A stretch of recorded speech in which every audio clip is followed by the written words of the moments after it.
بسم اللہ الرحمن الرحیم۔ انٹرنیشنل کرکٹ کونسل ICC نے ٹیسٹ چیمپئن شپ کے فائنل کی پلینگ کنڈیشن کا اعلان کر دیا۔ ICC ٹیسٹ چیمپئن شپ کا فائنل نیوزی لینڈ اور بھارت کے درمیان کھیلا جائے گا۔ فائنل 18 سے 22 جون ساؤتھ ہیمپٹن میں ہوگا، جبکہ 23 جون کو ریزرو ڈے ہوگا۔ ڈرا اور ٹائی کی صورت میں بھارت اور نیوزی لینڈ کو مشترکہ طور پر فاتح قرار دیا جائے گا، جبکہ انگلش کرکٹ ٹیم کے مینجمنٹ ڈائریکٹر ایشلے جائلز نے دو ٹوک الفاظ میں کہا کہ انگلش کھلاڑیوں کو انڈین پریمیئر لیگ IPL کے لیے ریلیز نہیں کریں گے۔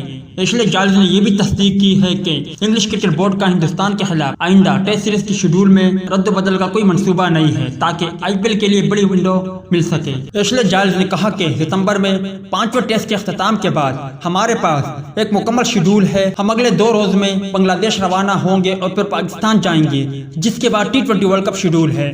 انہوں نے کہا کہ ہمیں ان لڑکوں میں سے کچھ کو کسی موقع پر وقفہ دینا پڑے گا، لیکن بنگلہ دیش کے خلاف انہیں آرام دینے کا مطلب یہ نہیں ہوگا کہ وہ کہیں اور جا کر کرکٹ کھیلنا شروع کر دے۔